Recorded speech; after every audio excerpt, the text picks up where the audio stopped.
A little black girl sitting alone in a cold hallway at 2 in the morning, quietly coloring butterflies while the rest of the world slept.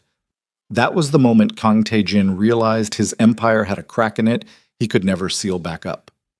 He had spent 15 years making powerful men afraid of his name. He had ordered things done in the dark that he would carry to his grave.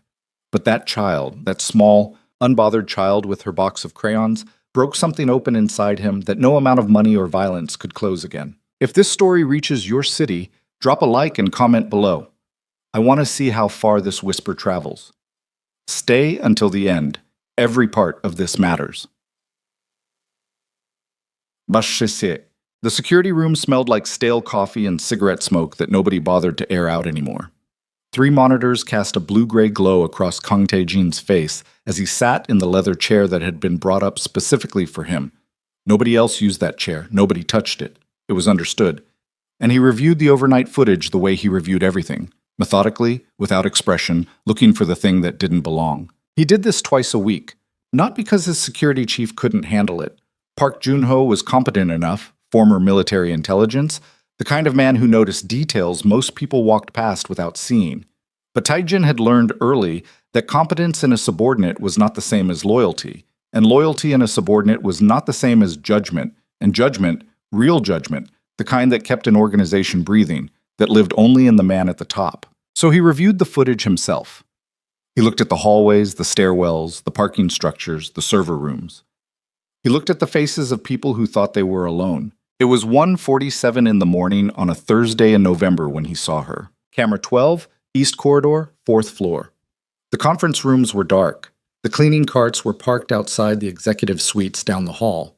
And there on the floor, back against the wall beneath the emergency exit sign, sat a child.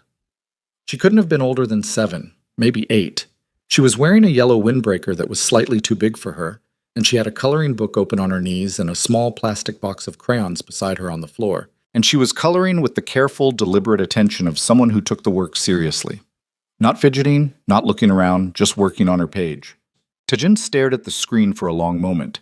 He rewound the footage, watched her appear in frame again, walking from the direction of the service elevator, carrying her coloring book and her crayons, sitting down against the wall with the ease of someone who had done this before, who knew this spot, who had already decided this was her place for the night.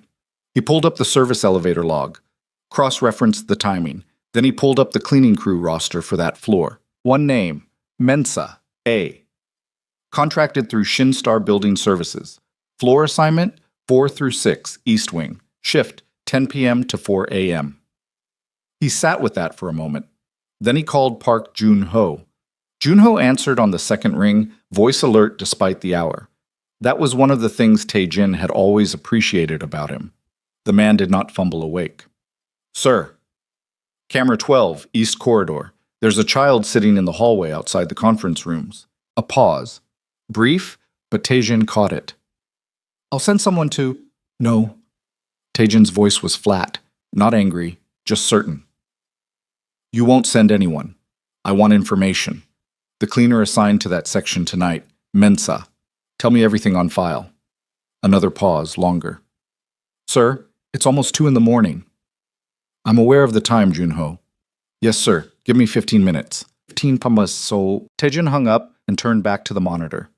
The child had changed crayons. She was working on what appeared to be a butterfly. He could see the wing shapes from above, even through the angle of the ceiling camera. And she had switched from blue to orange, and she was pressing firmly, filling in the color with careful strokes. He did not look away. Osm. Amina Mensa had been working this building for 4 months and had never once been caught. That was how she thought about it, being caught. Though the word felt wrong even in her own mind, felt heavier than the thing it described. She was not doing anything illegal. She was not stealing. She was not damaging property. She was a woman who had no one to watch her daughter and could not afford to lose this job. And so on the nights when the neighbor who sometimes helped fell through, which was happening more and more frequently now, she brought Zuri with her. She had explained the rules to Zuri with the seriousness of a military briefing. Stay in the spot. Don't go near the offices. Don't touch anything that isn't yours. Don't talk to anyone you don't know. And if someone does talk to you, tell them your mother is nearby. Zuri, who was 7 years old and deeply pragmatic in the way that only children raised in difficulty ever became, had nodded and followed the rules without complaint every single time. She brought her coloring book. She brought her crayons. She sat in the spot, the stretch of hallway near the emergency exit on the 4th floor, where the cameras didn't quite reach the floor level and where the foot traffic was lowest after midnight. And she colored her butterflies and waited for her mother to finish. It had been working, until now, though Amina didn't know it had stopped working. She was on the 6th floor, on her knees beside a bathroom cabinet. She was wiping down with the kind of focused determination that blocked everything else out. Because if she didn't focus, she would notice the pain in her joints, the deep grinding ache in her wrists and her hips that had been getting worse for the past 3 months. And if she noticed the pain, she would have to think about what it meant. And if she thought about what it meant, she would have to think about the doctor's appointments. She'd been skipping, and the medication she'd been rationing because the prescription cost more than a full day's wages. So she focused on the cabinet. She focused on the grout between the tiles. She focused on the smell of the cleaning solution and the sound of the ventilation system and the very specific weight of the cloth in her hands. She had learned to live inside the task. It was a survival technique she'd developed over the past 8 years.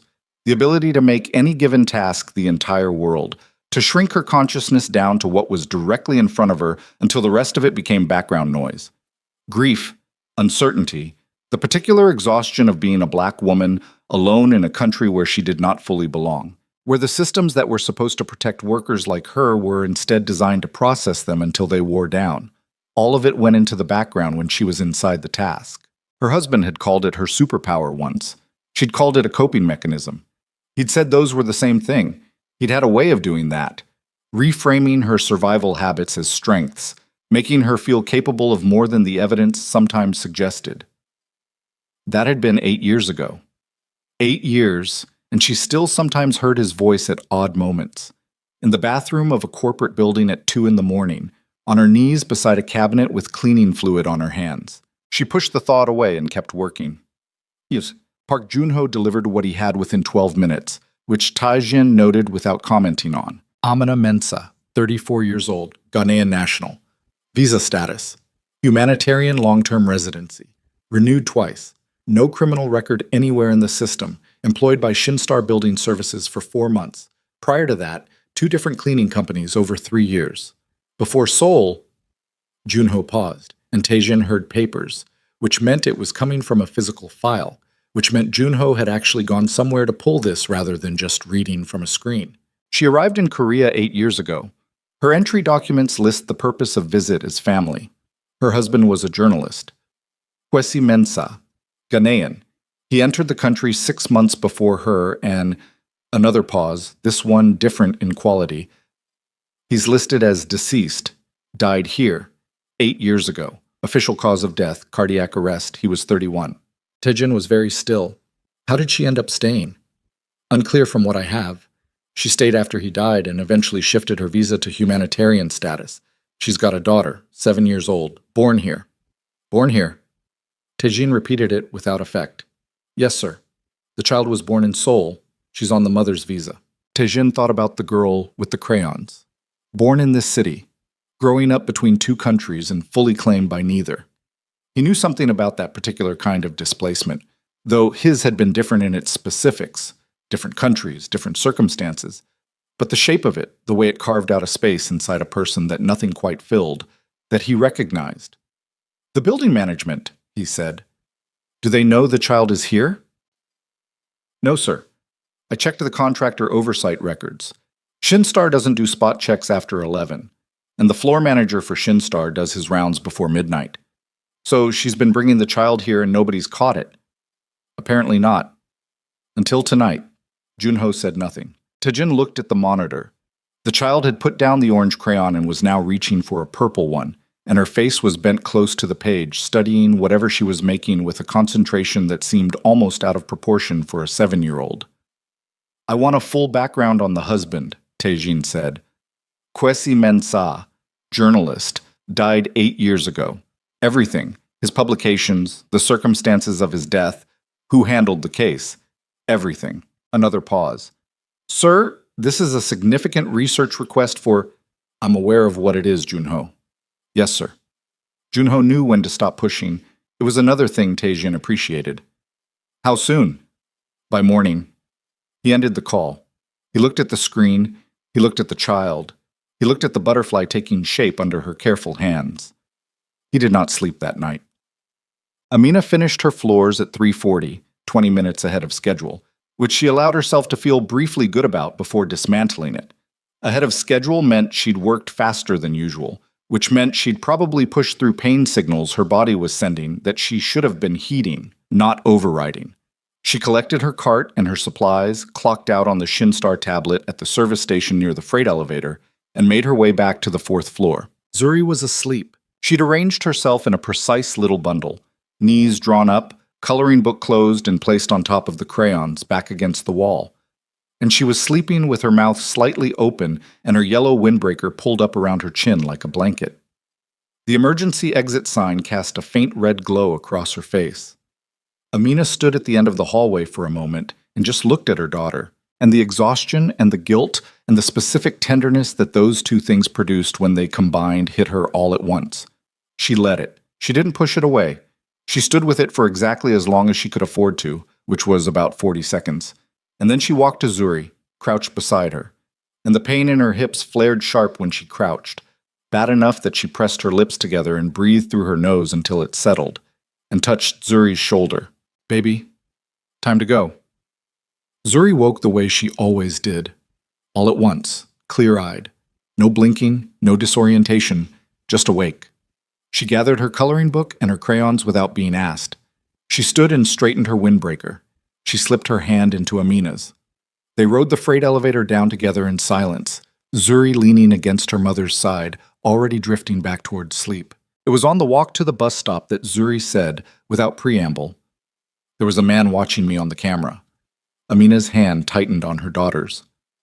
"What?" "The camera in the ceiling. I saw the light change. It does that when someone's controlling it remotely. The direction moved." Zuri said it matter-of-factly. She had inherited her father's habit of noticing technical things. Amina had never fully decided whether this was a gift or a tragedy, given who Zuri's father was. "When did you see that?" "Around 2, maybe after." Amina was quiet for a moment. The street was empty at this hour, just the two of them and the orange glow of the streetlights and the distant sound of a truck somewhere. "Did anyone come to you?" "No." "Did anyone speak to you?" "No." Amina exhaled slowly.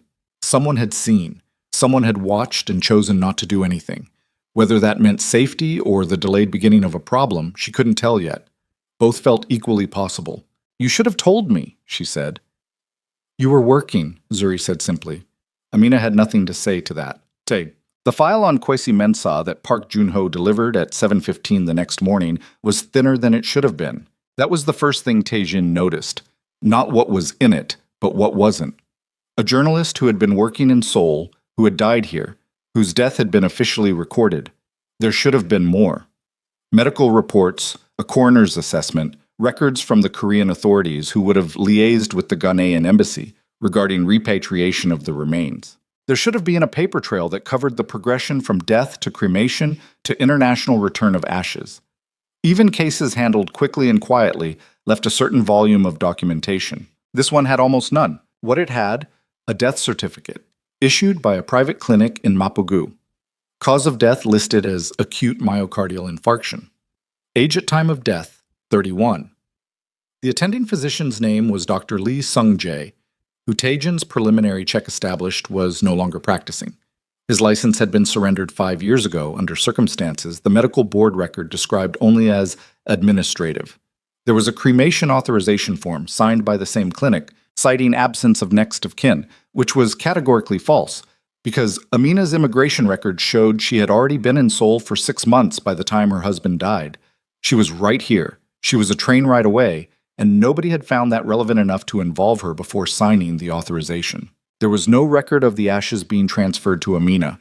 There was no record of the ashes being transferred anywhere. Tae-jin sat at his desk in the private office on the 14th floor, the office that appeared on the building's registered floor plan as a storage facility. And he read the file 3 times. Then he set it aside and looked at the city through the floor-to-ceiling glass. Seoul in the early morning had a particular quality of light that he had grown up with and never quite stopped noticing.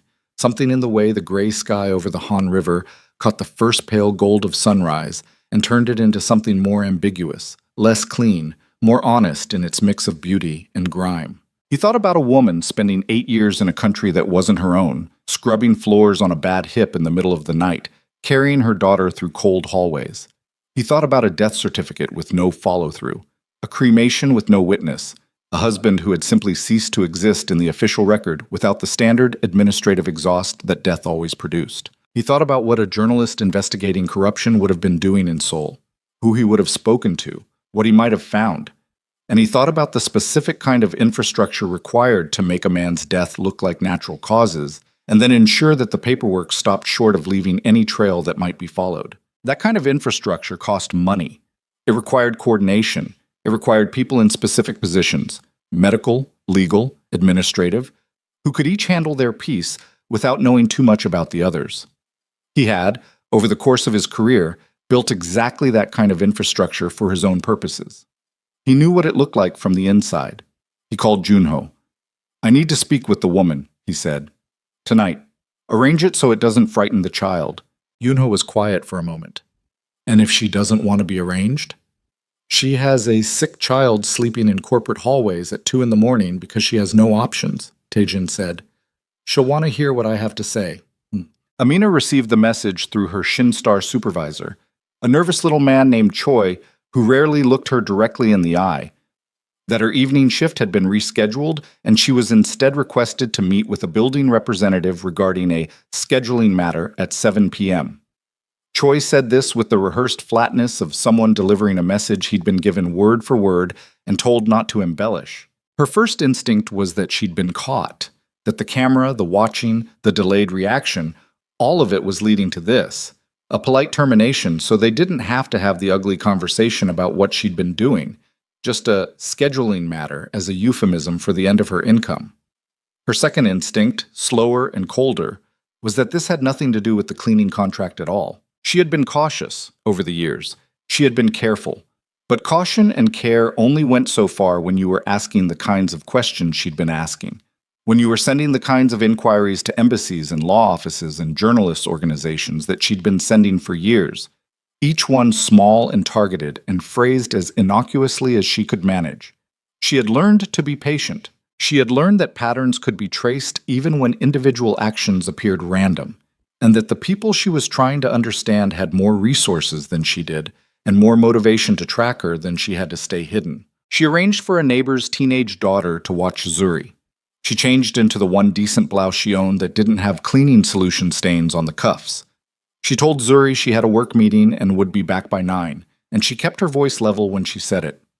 Zuri looked at her with the particular look she had, the one that was too knowing for a 7-year-old's face, and said, "Okay, just some." The office on the 14th floor was not what Amina had been expecting. She'd been expecting, if not a confrontation, then at least some version of corporate sterility, the kind of room designed to communicate power through absence, through clean lines and empty surfaces, and the particular chill of air conditioning set too cold.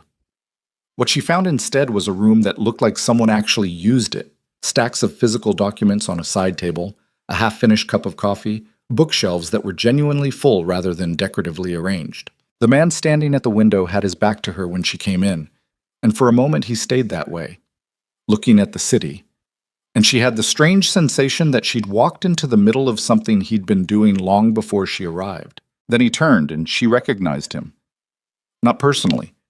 She didn't know him personally, but she had seen his photograph before, in connection with something she was not going to reveal until she understood exactly what was happening here. Kang Tae-jin. His name appeared on the building's registered ownership documents, buried under 3 layers of corporate structure, but she had found it 2 months ago while cross-referencing real estate records connected to a construction firm that had come up in her research. She had noted it and moved on and had not returned to it because at the time it had seemed peripheral. She kept her face still. He gestured to the chairs arranged near the window. "Please, sit."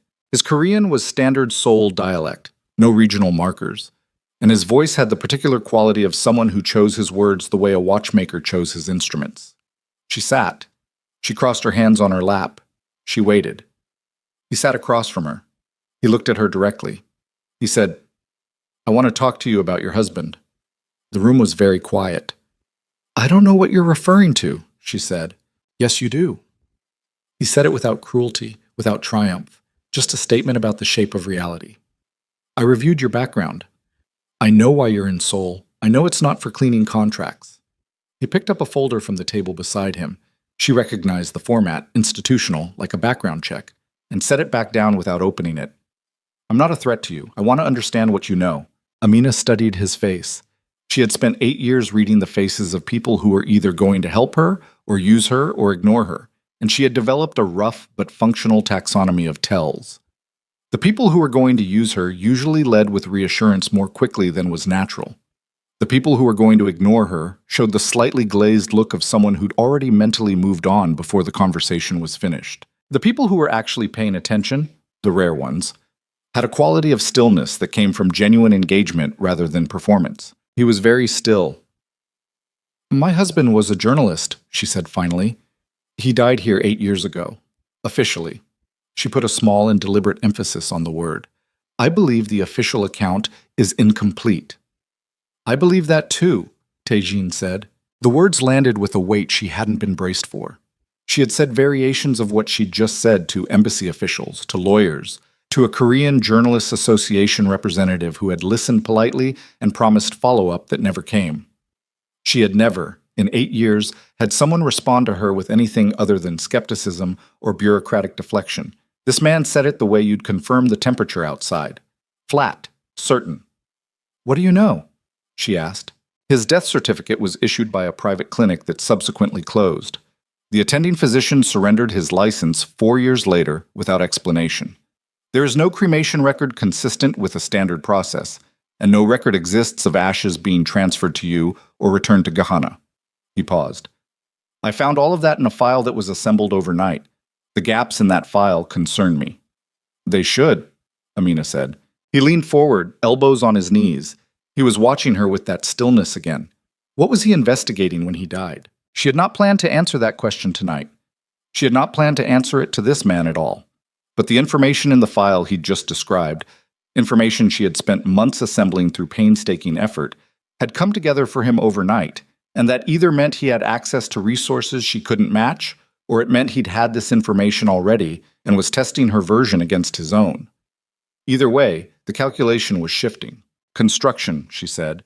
Specifically, a series of large-scale residential and commercial projects in Seoul that were financed through what appeared to be a combination of legitimate capital and laundered money. The same companies kept appearing across multiple projects with different investor names. He was building a paper trail. Tae-jin was quiet for a moment. Something moved behind his eyes. Not surprise exactly, but a specific kind of recognition. Which companies? He asked. I'll show you what I have, she said, but first I want to understand why you care. He considered that. He leaned back.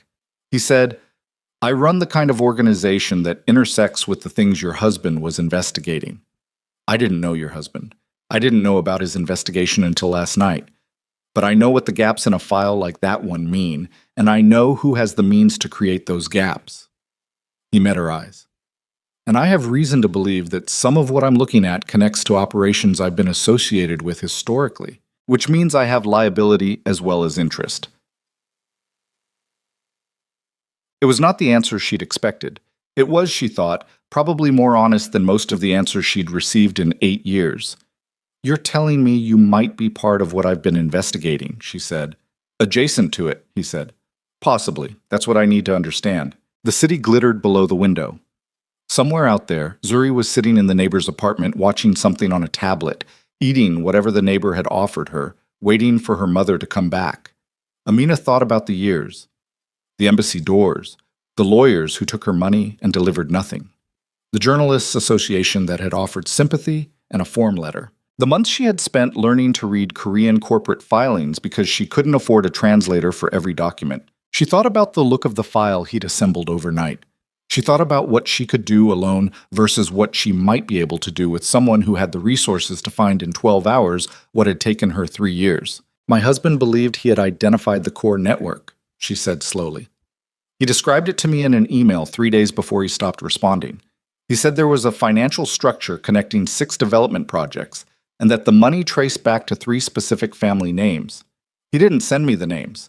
He said he'd have it in a form he could publish within 2 weeks. She stopped. He never sent me anything else after that. Taejin's jaw tightened slightly. It was the first physical tell he'd shown. 3 family names, he said. Yes. And you've been trying to identify them for 8 years. Yes. He was quiet for a long moment. He looked at the folder on the table. He looked at the window. He looked at her. I think I already know one of them, he said.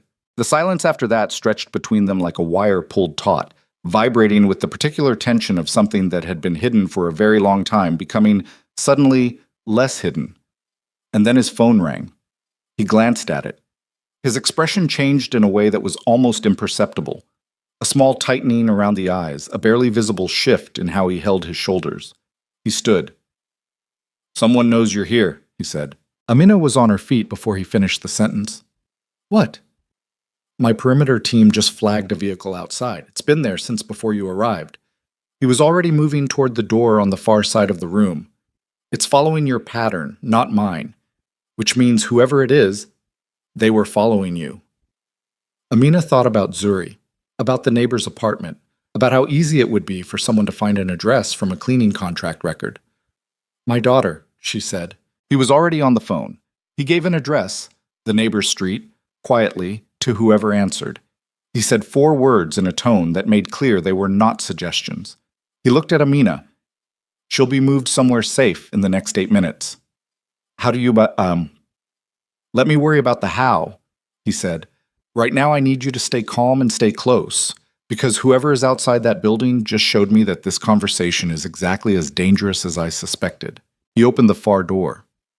Below them, in a car Amina could not see from where she stood, someone was watching the building with the particular patience of a person who had been paid to wait. And in Amina's bag, in the worn leather satchel she carried everywhere, was a flash drive that contained 8 years of research, including the partial names her husband had mentioned to her in a phone call the day before his final email.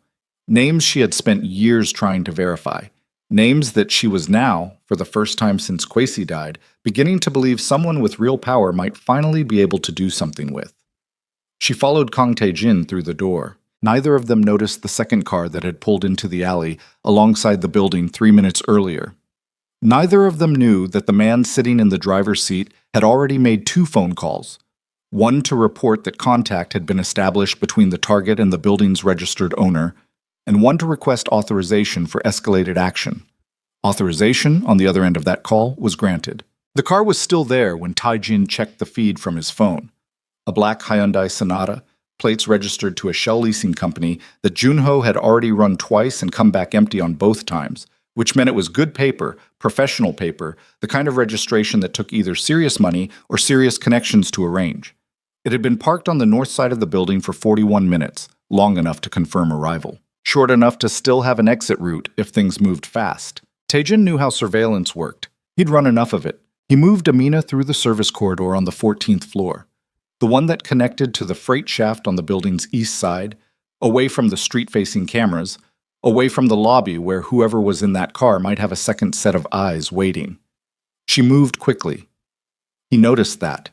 No hesitation, no asking where they were going, no slowing at the corners to process. She kept pace and kept quiet, and he filed that away. A woman who knew how to move through a building without drawing attention, who had spent enough time navigating hostile spaces that her body had learned the rhythm of it without needing her mind's involvement. They took the freight elevator to the second floor and exited through a loading dock that emptied into an interior courtyard between this building and the one behind it. The courtyard was maintenance space, dumpsters, ventilation units, a chain-link enclosure for electrical infrastructure. No cameras he didn't control. No line of sight from the street. He stopped. She stopped. He said, "Tell me about the drive." Amina's expression didn't change, which told him she'd been expecting the question. She reached into her bag. The worn leather satchel, dark brown, the strap reinforced with a strip of packing tape where the original stitching had given out, and she pulled out a flash drive. It was small, gray, the kind sold at any electronics market for a few thousand won. She held it in her palm but didn't hand it over. "Everything I have is on this," she said. 8 years of filings, death records, property registration documents, corporate structure maps, partial financial trails. 3 names that my husband referenced in a phone call the day before his last email. Names I have not been able to fully verify, but that I have been cross-referencing against Seoul real estate records for the past 2 years. She paused. I want to be clear about something. I'm not giving this to you. I'm showing it to you. There's a difference, a significant one. She closed her fingers around the drive. I've had information taken from me before. A lawyer I hired in year 2 turned out to be connected to one of the firms I was investigating. I paid him for 4 months. He gave me nothing, and 2 weeks after I stopped paying him, an inquiry I'd filed with the Land Registry Office was pulled without explanation. Her voice was flat, not bitter. It had passed bitterness some time ago and arrived somewhere more functional, so I don't hand things over, not until I understand what I'm handing them over to. Tajin looked at her. The courtyard light was industrial, a single orange-tinted lamp above the loading dock door, and it caught the exhaustion in her face in a way the overhead fluorescence in the office hadn't. She looked like someone who had been holding something very heavy for a very long time and had developed the muscle for it but not the comfort. Fair, he said. What do you know about the Shin family? She asked. The question landed between them with the weight of something she'd been waiting to ask since the moment she'd sat down in his office. He'd seen it in her face when he'd said he knew one of the 3 names. A recognition, a suppressed urgency, the specific quality of someone who has been waiting for confirmation of something they'd half known for years. I know them well enough, he said. That's not an answer. No, he agreed. It's not. He leaned against the concrete wall and looked at the sky above the courtyard, a narrow rectangle of dark Seoul night, orange-tinged from the city's light pollution. Shin Byung-hak built his construction empire in the late 90s, residential and commercial. He was smart about diversification, never put the whole structure under one holding company, kept the asset pools separated so that any one failure wouldn't compromise the rest. His son, Shin Kang-min, took operational control about 12 years ago. Younger, more aggressive, less patient. He paused. My organization has intersected with theirs on 3 separate occasions over the past decade. Not partnerships. More like shared infrastructure. Occasionally the same people facilitated things for both of us without either party necessarily knowing about the overlap. Meaning you've used the same corrupt officials. He met her eyes. Yes. She absorbed that. She didn't flinch from it, which he found, again, worth noting. And you think the Shins were involved in what happened to my husband? I think the construction projects your husband was investigating and the Shin family's development portfolio overlap in ways that would require serious examination to rule out. He straightened. My people are already pulling the land registry records for the 6 projects you mentioned. Tonight. Why? She said it directly, without the softening that people usually applied to a question like that when they were talking to someone they were uncertain about. Why are you doing this? He looked at her for a long moment. He thought about the camera feed, the child with the crayons, the butterfly with the orange wings. He thought about a file with gaps where documentation should have been. He thought about a dead journalist who had been 31 years old and was never coming back, and a woman who had spent 8 years in a foreign country because she refused to let his death be a clean fact. He said, because I've spent 15 years building things in the dark, and most of them I don't regret. But some of them, he stopped, started again differently. I want to know if the things I've been adjacent to are the same things that took your husband. And if they are, I want to know who specifically. And then I want to make sure it doesn't stay buried. It was the most honest thing he'd said to anyone in years. He was aware of that even as he said it. Amina looked at him for a long, careful moment. Then she held out the flash drive. He took it. He did not put it in his pocket. He held it in his own hand, mirroring how she'd held it, and said, I'll have my analyst copy it and return the original to you tonight. She nodded once. His phone buzzed. He looked at it. A message from Junho. Zuri secured. She's at the secondary location. She's fine. Ate dinner. Asked where her coloring book was. He showed Amina the message without comment. She read it. Something crossed her face. Relief. And something underneath the relief that was harder to name. Something that looked like the specific vulnerability of a person who has been alone with a problem for so long that having someone help feels more frightening than managing alone. Thank you, she said quietly. Don't thank me yet, he said. Whoever's in that car knows your face and knows you came here. That changes your exposure level significantly. I know. Your current residence, how secure is it? It's a shared building, single room, ground floor. She said it without self-consciousness, just fact delivery. Not secure. You'll need to move. I have a 7-year-old daughter and a cleaning job that starts at 10 p.m. I'm aware. He was already thinking through the logistics. He had 3 properties in Seoul that were not connected to his public corporate identity. Legitimate residential leases held under names that traced back to law firms rather than to him directly. One of them was currently empty. I have a place, 2 bedrooms, safe district. I'll have the key arranged. She looked at him. The look was not grateful. It was assessing. And he found that he respected it, the way she refused to let relief make her incautious. And what does that come with? A key, he said. That's all. She held his gaze for another beat. Then she said, All right. Buzz. Junho was waiting at the secondary location, an apartment in Mapogu that Taejin used for operations requiring distance from his main offices when they arrived. He looked at Amina the way he looked at everything new that entered Taejin's orbit, with the particular flatness of someone running a risk calculation in real time and not necessarily liking the result. Zuri was sitting on the couch with her coloring book. She had apparently demanded it, and Junho's operative who'd moved her had apparently retrieved it from the neighbor without question because Junho's people understood the principle of keeping children calm. She looked up when Amina came through the door, assessed the situation in approximately 1 second, and returned to her coloring. Amina went to her. She crouched beside the couch. Taejin saw her jaw tighten at the movement, saw the brief press of her lips, and she put her hand on Zuri's knee and said something quietly in a language he didn't speak. Zuri responded in the same language, glancing once at Taejin with a directness that was startling in a child her age. Taejin looked at Junho. Junho pulled him to the far side of the room, near the kitchen doorway. His voice dropped to something that was barely moving air. The car outside your building. I have a partial plate and a make. I ran it against our known surveillance contractors. And? Nothing direct, but the plate structure is consistent with vehicles registered through a logistics subsidiary of Shinstar Property Holdings. Taejin was still. Shinstar Property Holdings, he said, not Shinstar Building Services. Different entity, same family umbrella. Junho met his eyes. She's been cleaning their building, sir, for 4 months, and they've apparently been watching her for...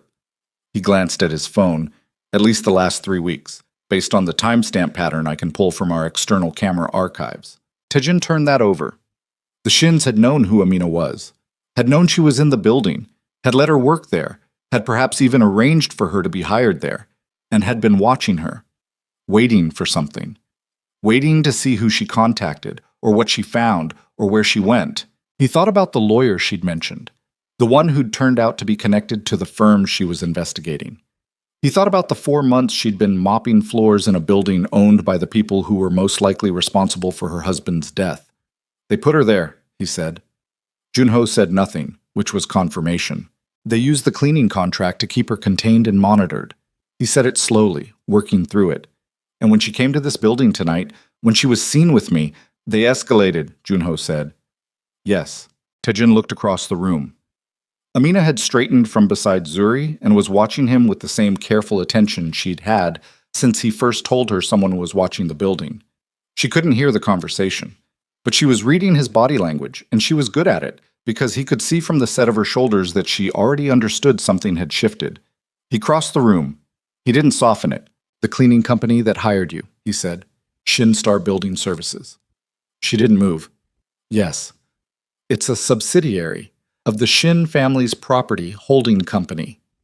A long, absolute silence. They placed me there, she said. Not a question. It appears so. She turned away from him. She walked to the window and stood with her back to the room, and he could see the tension running through her, the way her hands were pressed flat against her thighs, the deliberate steadiness of her breathing. Zuri looked up from her coloring book and watched her mother with the focused attention of a child who has learned to read adult stress as a survival skill. Then Amina turned back. 4 months, she said. I was grateful for that job. I thought I'd gotten lucky. Her voice was even, completely even, which Taejin understood was costing her something, I told myself the cleaning work was temporary. I told myself I was close to something, and once I had what I needed, I could. She stopped. Started again. They put me there so they could watch what I was doing. Yes. And when I came here tonight, you moved outside their containment zone. They responded. She looked at him. So coming here made it worse. Coming here made it visible, he said. Which is not the same as worse. What was already happening was already dangerous. You just didn't know how dangerous. She absorbed that. She looked at her daughter. She looked back at Tae-jin. What were they waiting for? 4 months of watching me. What were they expecting me to do? It was a good question. The best question, probably. And the answer he was working toward, because if they'd been maintaining surveillance rather than simply removing her, which they could have done, she was a foreign national with no powerful institutional backing. Making her disappear from a cleaning contract would have been trivially easy. It meant they wanted something. They were waiting for her to lead them to something. Your husband's evidence, he said. Whatever he found before he died. They know it exists, they don't know where it is, and they've been using you to find it. The room was very quiet. Zuri said without looking up from her coloring book, Mom has copies in 3 different places. Both adults looked at her. Zuri looked up. She looked at her mother with the calm, unblinking gaze of a child who has decided that this is a moment for information rather than silence. You told me. If anything ever happens to you, 3 places, 3 people, none of them know about each other. She looked at Tae-jin. She's been doing that for 2 years. Tae-jin looked at Amina. Amina pressed her lips together. Then she said to Zuri, You weren't supposed to repeat that. You didn't say I wasn't supposed to repeat it, Zuri said. You said I shouldn't tell anyone unless I had to. I decided this is unless. Tae-jin thought that he had never encountered a 7-year-old quite like this one, and he was reasonably certain the trait came from the mother. Chiss. He put Junho on the flash drive analysis at 11 p.m. and told him to work through the night. He told him specifically what to look for. Corporate structure connections between the 6 development projects Amina had identified and the Shin family's registered entities, with particular attention to any legal firm names that appeared in both sets of records, because a cover-up of this scale required a legal architecture, and legal architectures left traces even when everything else was cleaned. Then he sat across the kitchen table from Amina, and they went through what she had, verbally, without the drive, just from memory, for 3 hours. She was meticulous. He had expected competence. He had not expected this level of structural rigor. She had taught herself to read Korean corporate filings over the course of 2 years, imperfectly but functionally. She had built a timeline that cross-referenced her husband's last known movements with permit applications, land transfers, and political donation records, and the overlap was not coincidental. Kwesi Mensah had been following the money through a specific sequence of transactions, and the sequence pointed toward a real estate fraud operation of significant scale, not just skimming, not just inflated invoices, but systematic laundering of criminal capital through premium development projects, with the output being clean, legitimate real estate assets held by legitimate-seeming entities. And running through every data point like a thread was a single legal firm, Daehyun & Co. Tae-jin had heard that name twice in his professional life. Both times in context he had specifically not investigated further, because at the time, the investigation would have created friction he hadn't been positioned to absorb. He had made a practical decision each time and moved on. He was aware, sitting across this table from this woman at 2 a.m, that the practical decisions of his past were accumulating a debt that was becoming very difficult to ignore. Daehyun & Co. handled the estate administration for at least 4 of the 6 projects, Amina said. She was drinking tea. She'd made it herself, using the supplies in Junho's safe house kitchen, and had not asked if it was all right, just made it, which he'd found oddly grounding. They also appear in the paperwork trail connected to the private clinic that issued Kwesi's death certificate. Not as a named party, but 2 of the clinic's registered officers used Daehyun & Co. for their personal property transactions. How did you find that? Land Registry Cross-Reference. She wrapped both hands around her mug. I spent 4 months on that one connection.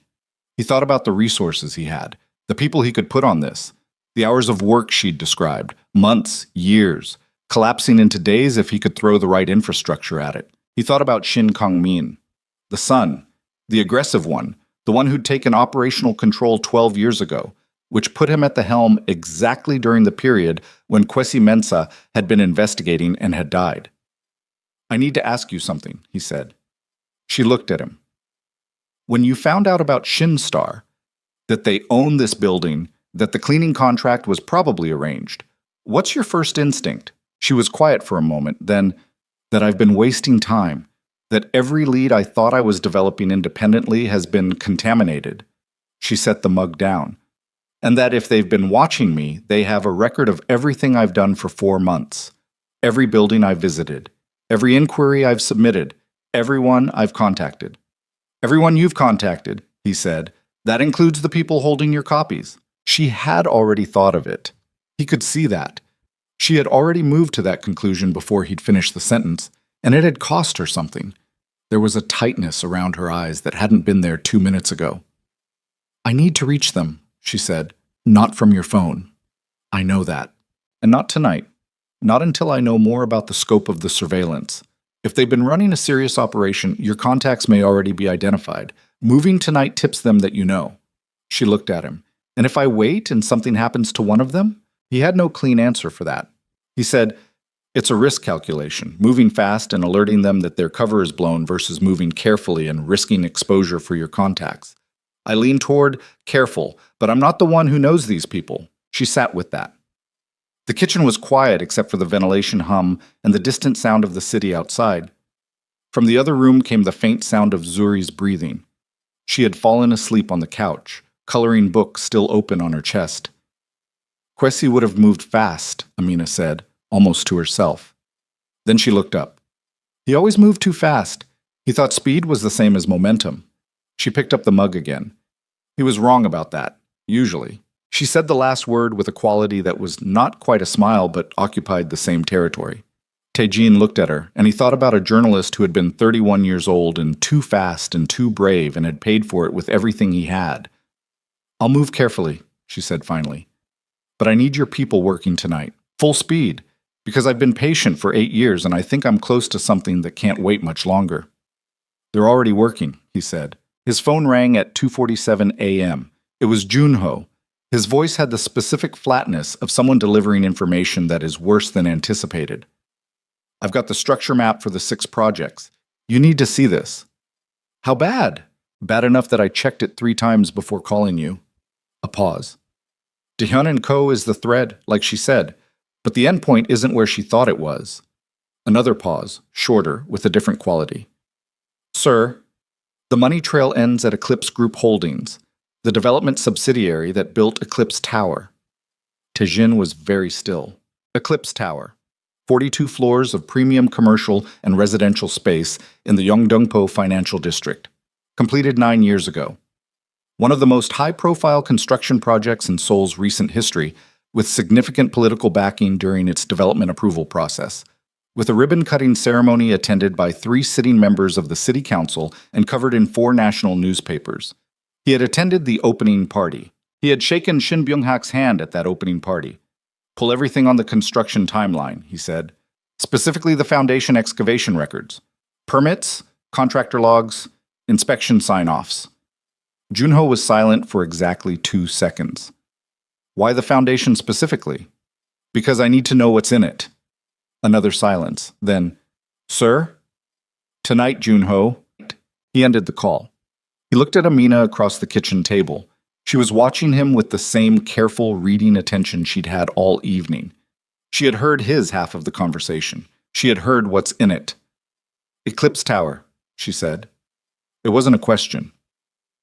It came up in the financial trace. She set down the mug. Her hands were steady. Her voice was steady. But her eyes had the quality of someone standing at the edge of something they had been moving toward for a very long time, and were now realizing was much larger and much colder than they'd understood from a distance. "Kwesi's email," she said. "His last email. He said he had something that couldn't be published yet because it required physical confirmation." She stopped. "He said the evidence wasn't in the documents. He said it was in the ground." The words settled over the kitchen like a drop in temperature. Taejin looked at her. She looked at him. And somewhere beneath 42 floors of premium Seoul real estate, beneath the lobbies and the conference rooms and the luxury residential units and the parking structures, beneath all of it, Something had been waiting in the dark for 9 years, patient in the way that only the dead can be patient, waiting for someone with enough leverage and enough rage to finally. The Foundation excavation records for Eclipse Tower did not exist, not missing, not misfiled, not sealed under a court order or buried in a government archive that required special clearance to access.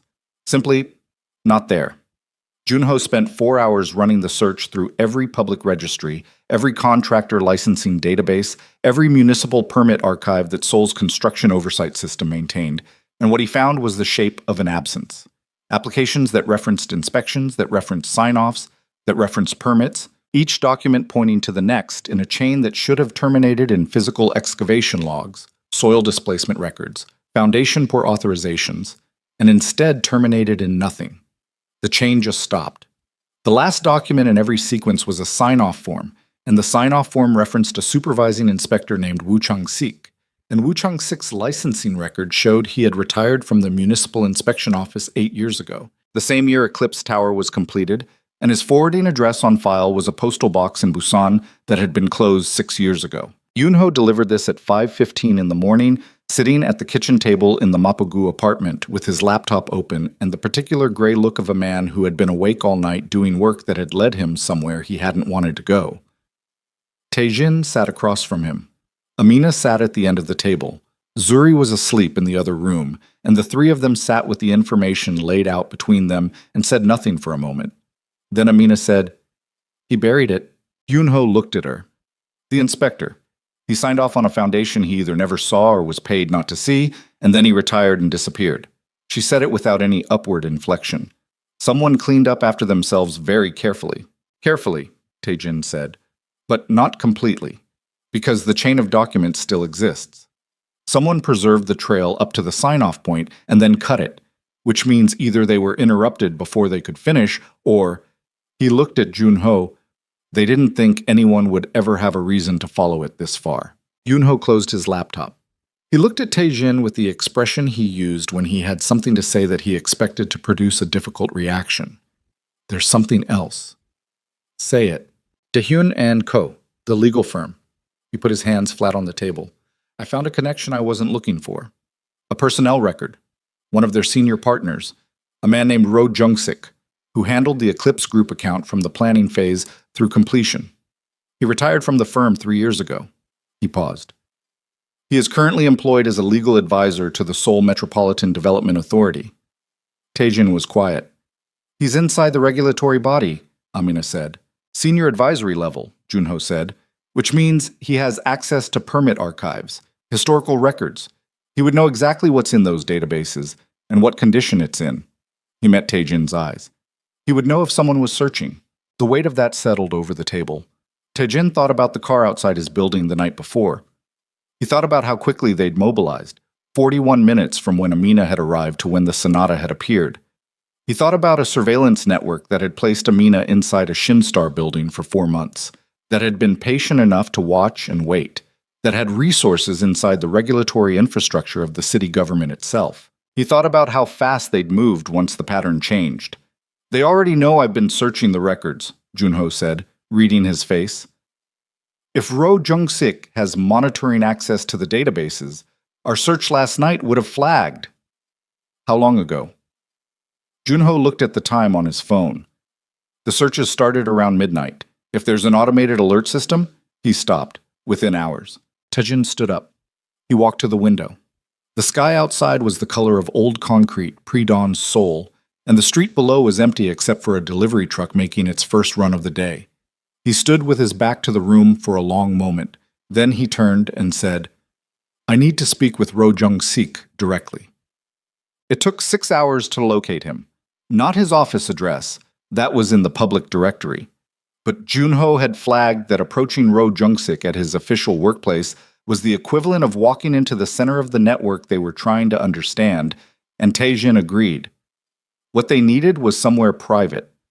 Somewhere the man couldn't access the architecture of his protection. What they found, through a combination of vehicle registration records and the particular institutional knowledge that came from 15 years of building an organization that kept track of powerful men's habits, was a private members club in Yongsan-gu where Ro Jung-sik spent every Thursday morning. A breakfast meeting. regular as weather. It was Thursday. Tae-jin arrived before him. He sat at a corner table with a cup of coffee that he didn't drink and waited.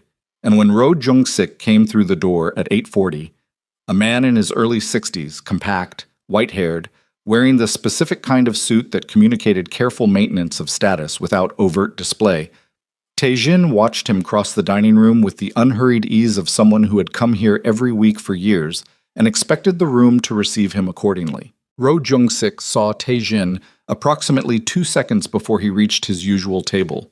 He saw him, identified him, and Tae-jin watched him identify him, watched the micro-expression of recognition that moved across the man's face before the careful blankness came down over it, and he kept walking. He sat at his table. He ordered without looking at a menu. Tae-jin crossed the room. He sat down across from Ro Jung-sik without being invited.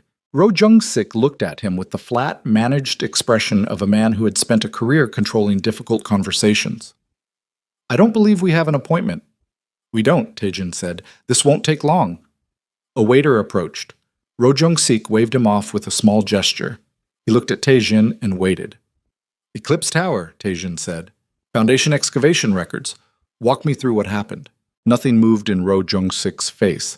Not a muscle, not a blink, not a tightening around the jaw. He had, Tae-jin thought, either been expecting this conversation for some time, or he was a man with extraordinary control, and probably both were true. "I'm not sure what you're referring to." "The documents terminate at the inspection sign-off. Woo Chang-sik, who is unreachable." Tae-jin put his hands on the table, flat, unhurried. "You handled the Eclipse Group account for Daehyun and Co. from Project Inception. You know what's in that foundation." "I handled legal documentation for a legitimate development project," Ro Jung-sik said. "If there are gaps in the municipal records, that's a matter for the inspection authority, not for me. You're currently employed by the inspection authority." The tiniest pause. "As an advisory capacity, yes. I have no operational—" "Ro!" Tae-jin said the name quietly, with the specific weight of someone who is not making a threat, but is making very clear that he is aware of what a threat would look like. "I've been in this business long enough to know what legitimate documentation looks like and what maintained absence looks like.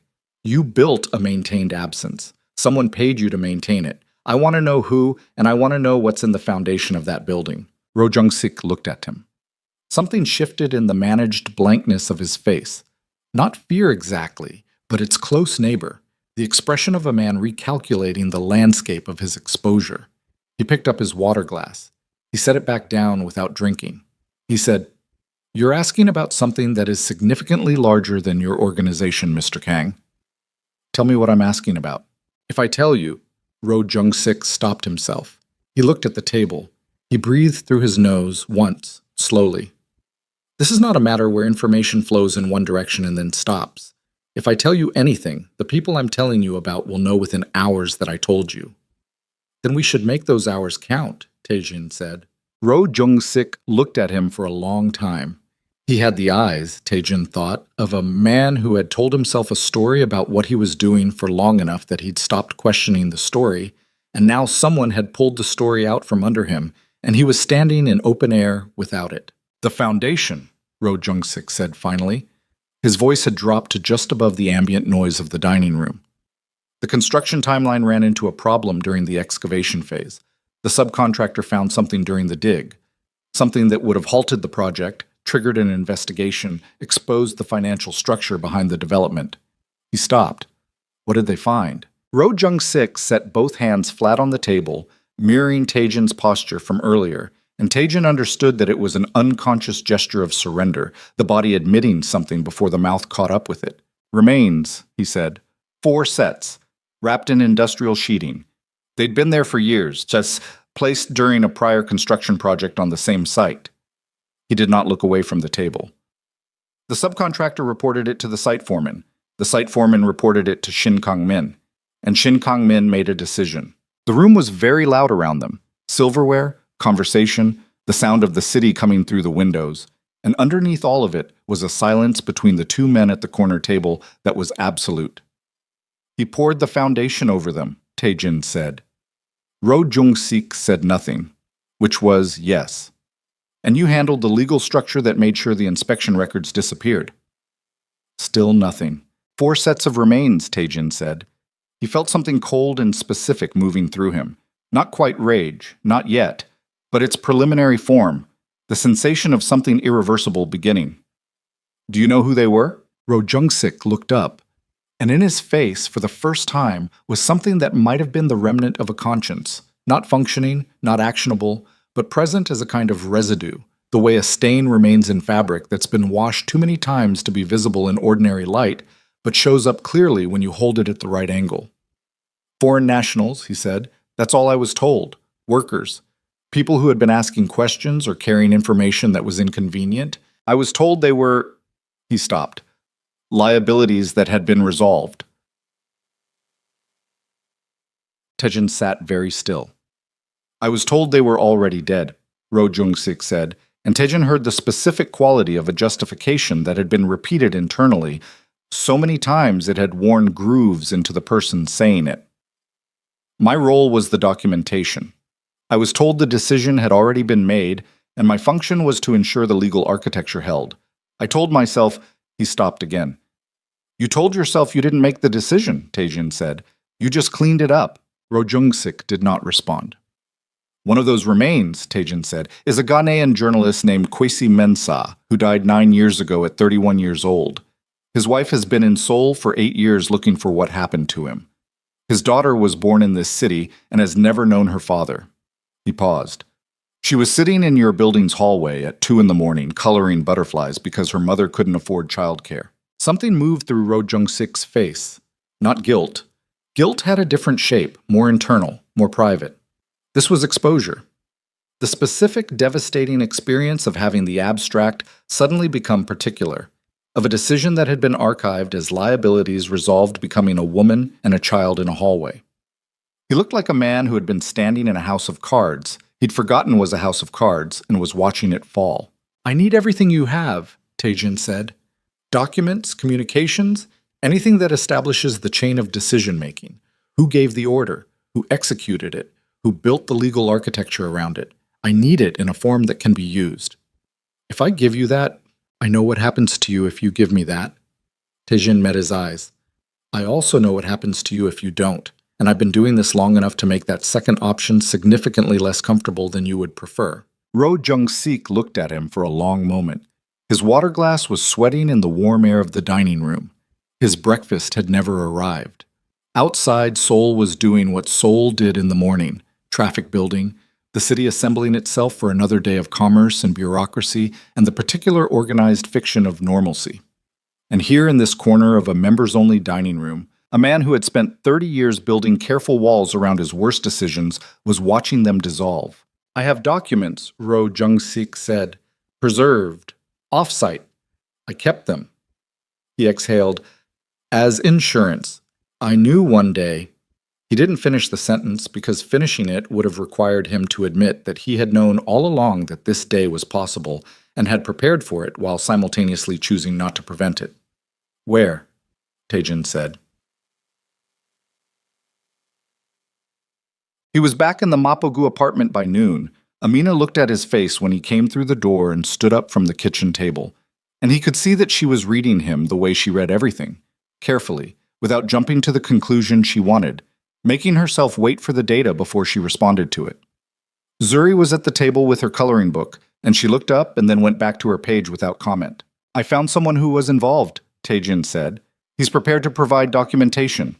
Amina's face was still. And? He told her. He told her all of it. The foundation.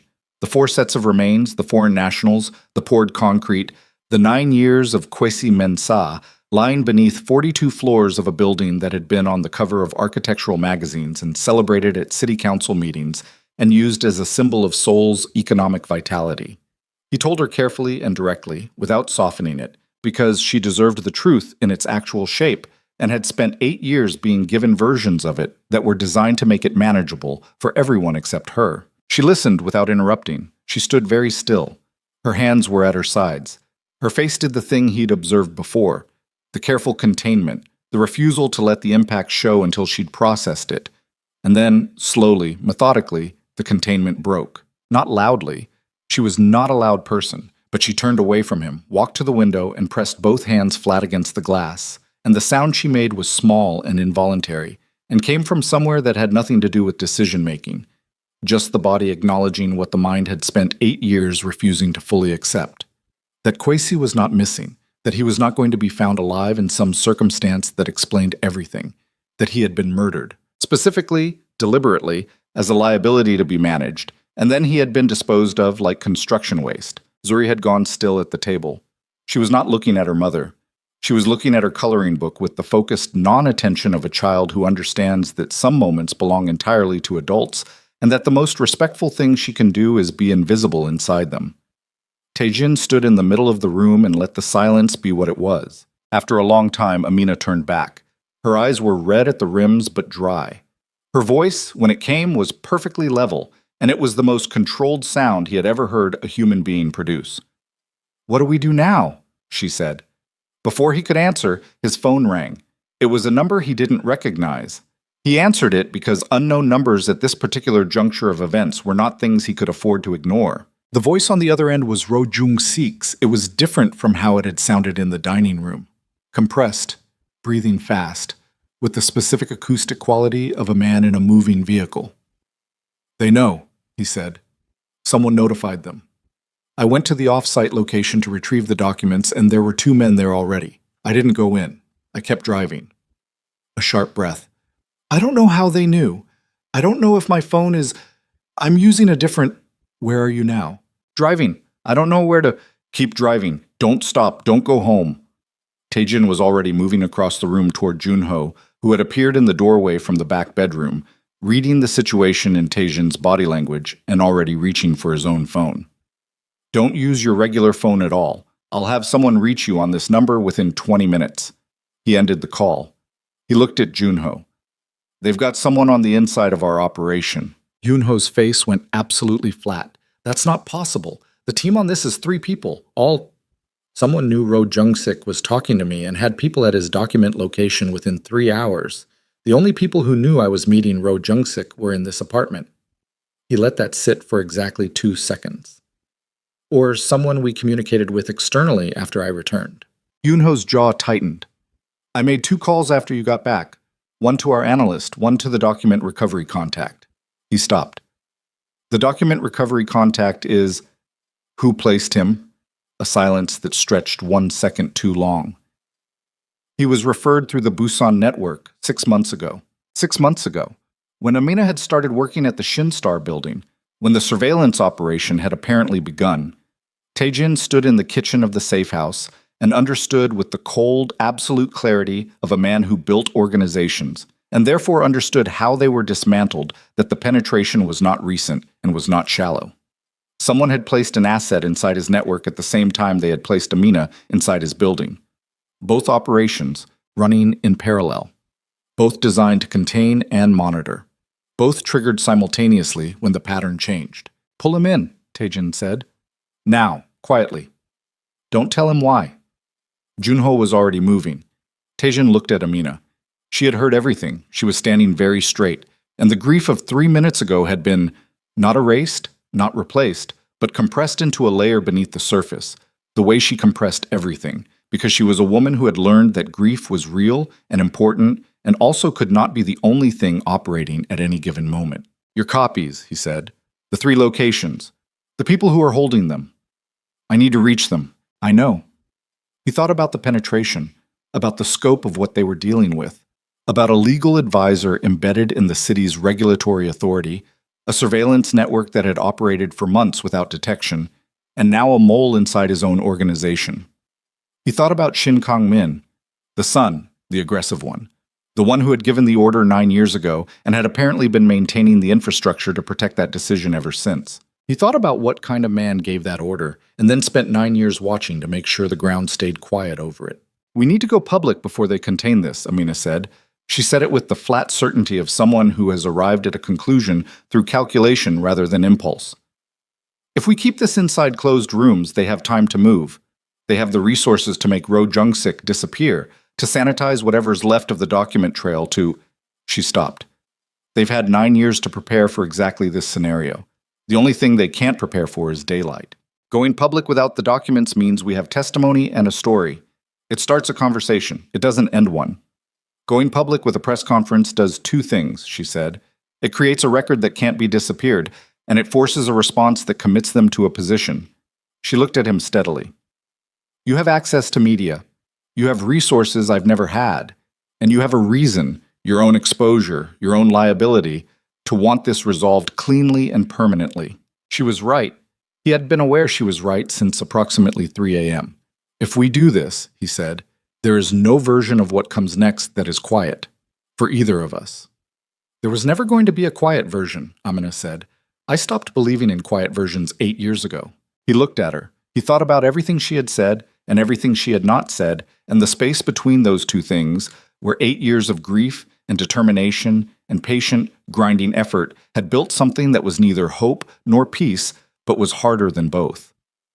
He was about to respond when the window on the far side of the kitchen, the one facing the alley behind the building, shattered inward, not broken, not cracked, shattered in the specific way of something struck with significant force, and the sound that followed was the particular thud of a projectile embedding itself in the wall above the kitchen counter. And then Tae-jin was across the room and had pulled Amina down below the counterline before the glass had finished falling, and from the back room came Zuri's voice. Not screaming, not crying, just saying her mother's name in a single word with the concentrated urgency of a child who knows exactly how serious the situation is and is measuring her. The glass was still falling when Tae-jin moved. He had Amina down behind the counter in one motion, his hand on her shoulder, pressure downward. No explanation needed because she was already moving with him, already reading the situation the same way he was.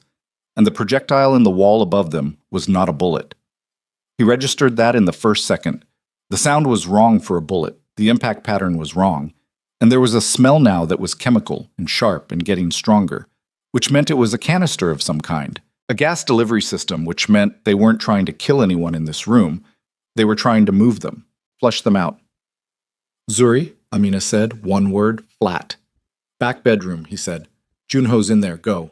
She went, low and fast, below the counter line, through the kitchen doorway, and he heard her hit the hallway, and then heard Junho's voice from the back room, low, controlled, and then Zuri's voice responding, and then the sound of movement. He came up from behind the counter just long enough to get a look at the window. The alley below was empty. No, not empty. A shadow at the far end moving away. One person, which meant the deployment was already done and they'd pulled back to wait. He dropped back down. His phone was already in his hand. He called the number he kept for exactly these situations. A 3-man response team he maintained in rotation across 3 neighborhoods, never staying in the same location long enough to be anticipated, and said 2 words, the address and now. Then he ended the call and moved to the hallway. The canister in the kitchen was hissing. He could feel the gas at the edges of his awareness, a slight burn in his eyes, not severe yet, the early stage sensation that would become incapacitating within 4 or 5 minutes in an enclosed space. They had time, not much, but enough. Junho was in the back bedroom with Amina and Zuri. He had already opened the window onto the building's rear courtyard, not the alley where the canister had come from, the opposite side. And he had a bag in his hand that contained the essentials he kept in every safe house: documents, cash, a secondary phone. He looked at Tae-jin when he came through the door and said nothing, which was efficient. Street level, Tae-jin said. East exit. My team is 3 minutes out. The girl, Junho said. She goes first. Tae-jin looked at Zuri. She was standing against the wall beside her mother, coloring book pressed against her chest with both arms, face absolutely composed. The composure of a child who has learned that panicking is not useful and has made a decision not to do it. He crouched in front of her. I need you to do exactly what Junho says. Nothing else. Can you do that? Zuri looked at him. Her eyes were dark and clear and measuring. Yes, she said. Good. He stood. Junho. Junho went out the window first, dropped to the courtyard below. A 4-foot drop, nothing, and reached up for Zuri. Amina lowered her by the wrists, and Junho caught her and set her on the ground. Then Amina went over the sill, and Tae-jin came last, pulling the window shut behind him out of ingrained habit. The courtyard connected to a maintenance corridor that ran behind the row of buildings, and emptied onto a side street 2 blocks east of the main address. They moved through it at a pace that was fast without being run. Running attracted attention in a way that purposeful walking didn't, and Junho understood this as well as Taejin did. Amina kept pace.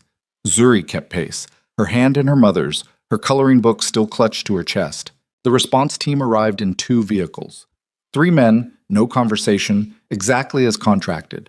They moved to the cars with the smooth impersonality of a transaction conducted many times before. Taejin stopped at the car door. He looked at Junho. The mole, the document recovery contact. Picked up 40 minutes ago, Junho said. Before we lost comms. He's being held at the Seongdong location. And Ro Jung-sik? Still driving, last I knew. His signal dropped 20 minutes ago. Taejin processed that. Ro Jung-sik's signal dropping could mean a dead phone battery or a discarded phone or something significantly worse. Any of the 3 was possible. He made the calculation and set it aside. He could not operate on uncertainty, only on what was actionable. We move, he said. The Seongdong location was a 3-story commercial building in an industrial block that appeared on its registered documents as a freight consolidation company. The ground floor was exactly that, a functioning freight operation, staffed by people who worked legitimate jobs and asked no questions about what happened in the upper floors. It was one of 6 locations Taejin maintained across the city, each one selected for the same set of criteria: commercial cover, multiple exits, no residential neighbors close enough to matter. They arrived at 2:15 p.m. The city outside was operating at its usual Thursday afternoon velocity.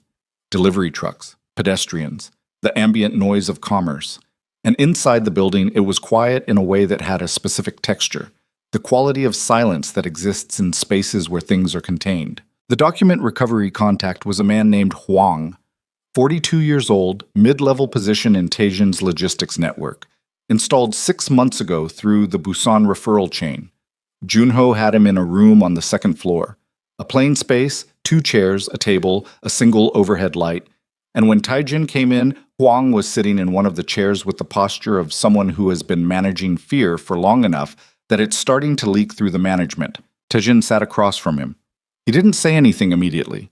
He looked at Hwang the way he looked at the security footage, methodically, looking for the thing that didn't belong, and Hwang looked back with the specific expression of a man who knows he's been found out and is rapidly recalculating how to respond to that fact. Ro Jung-sik, Taejin said. Who did you call? Hwang said nothing. The men at the off-site location arrived within 3 hours of my meeting with Ro. The only people who knew about the meeting were in that apartment. You made 2 calls after I returned. He put his hands on the table. I'm not asking whether you made the call. I'm asking who you made it to. Hwang's jaw worked. He was deciding. Taejin could see the decision process running across his face with the transparency of a man who was not trained for this kind of interrogation, who had been an intelligence asset rather than an operational one, and had apparently not been prepared for the scenario of being caught before the operation concluded. He stopped. I want guarantees. You want guarantees, Taejin said.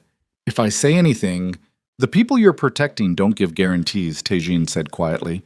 They give instructions. And when the instructions are no longer useful, they clean up. You've seen what cleaning up looks like.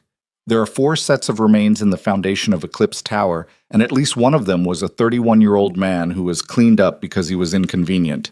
He paused. You are currently inconvenient. The blood left Hwang's face. The name, Taejin said. Who did you call?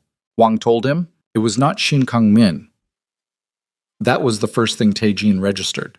The name Hwang gave was not the son, not the operational head of the Shin family enterprise, but a man named Oh Seung-ho, who Taejin knew as a security consultant with a government contracting history and a reputation for handling matters that required physical rather than legal solutions. Oh Seung-ho was not in the Shin family's public corporate structure. He was adjacent, independent, the kind of arrangement that allowed the family to maintain distance from its own operational decisions, which meant Shin Kang-min had been notified and had made a phone call, and that phone call had reached Oh Seung-ho, and Oh Seung-ho had deployed the canister in the kitchen window. Where is Oh Seung-ho now? Taejin asked. Hwang shook his head. I don't know how he operates. I just have a contact number. Who gave you the contact number? The referral. In Busan.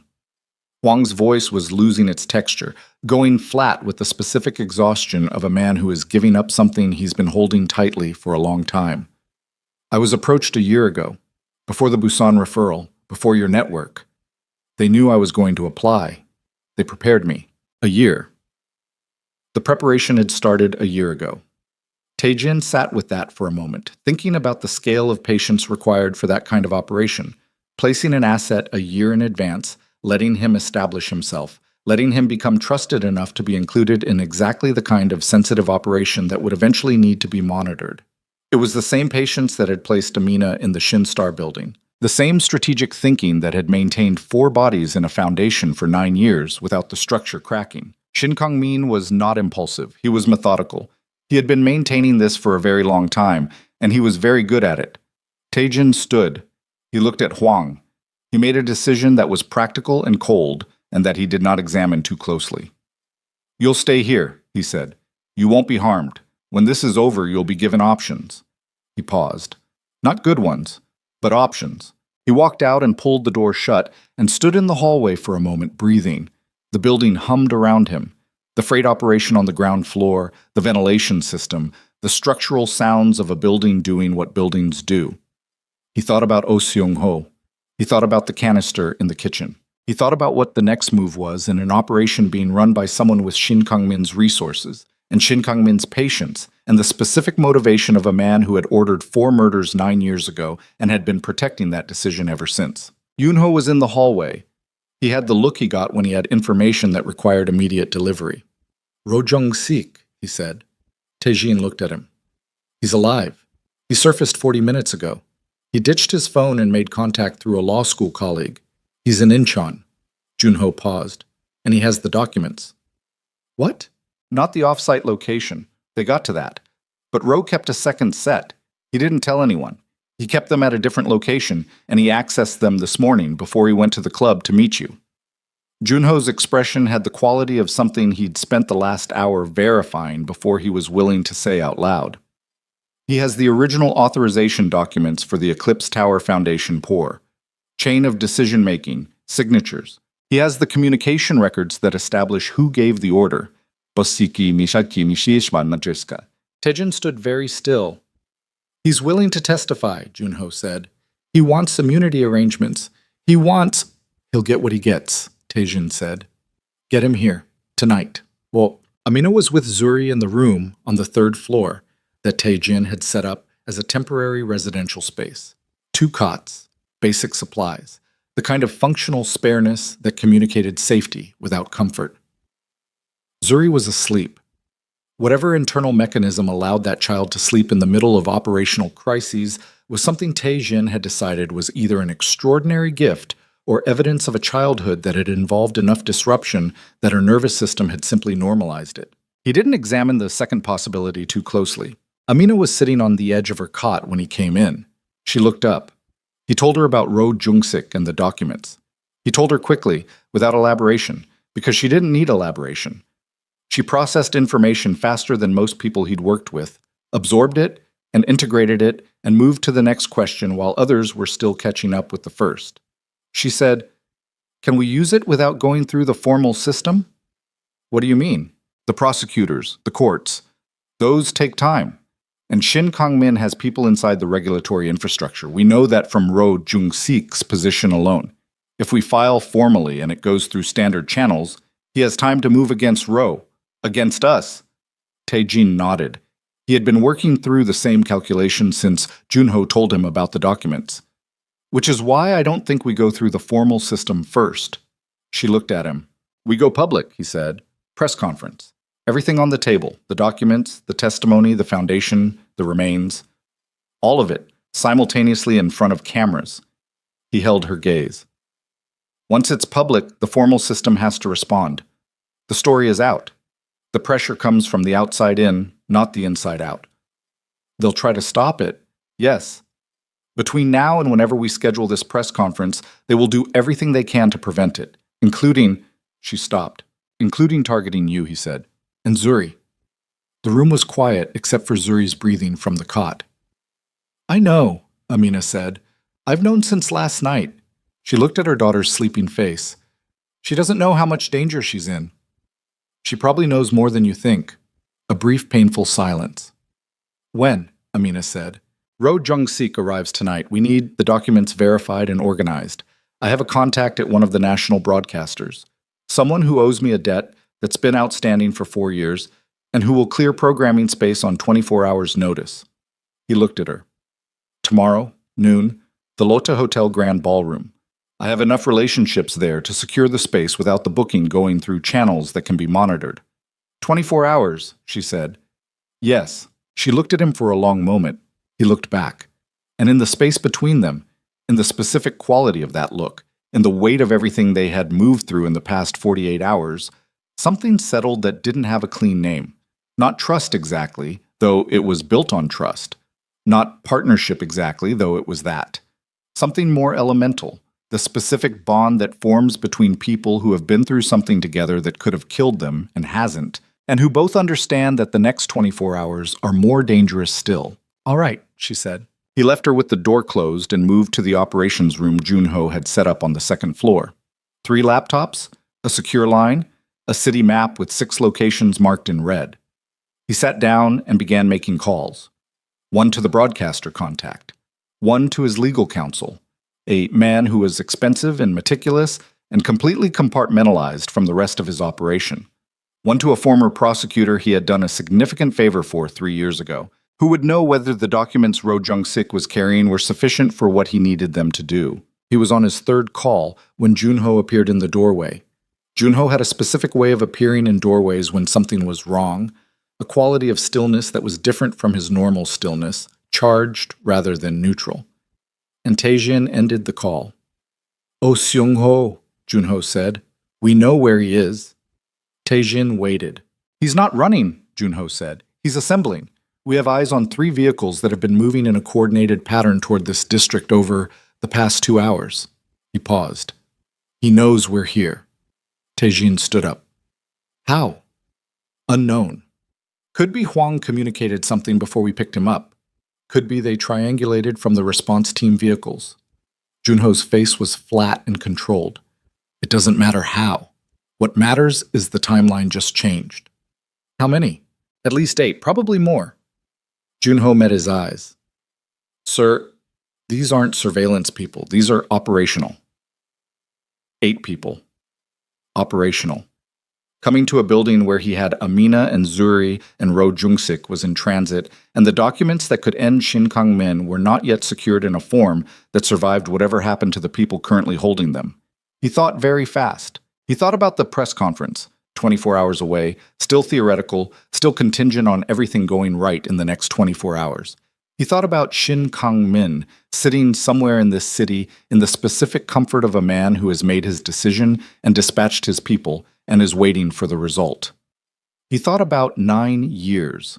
He thought about a foundation and 4 sets of remains and a death certificate issued by a private clinic and a woman who had spent 8 years in a foreign country because she refused to let the official version be the final one. He thought about what he was willing to sacrifice. "Call everyone we have," he said. "Everyone available in Seoul tonight. I don't care what it costs." He looked at Junho. "And get the documents out of this building. Ro Jung-sik. Reroute him. New location. He doesn't come here. The documents don't come here." "Where do they go?" "The broadcaster," Taejin said. "Send them directly to the broadcaster.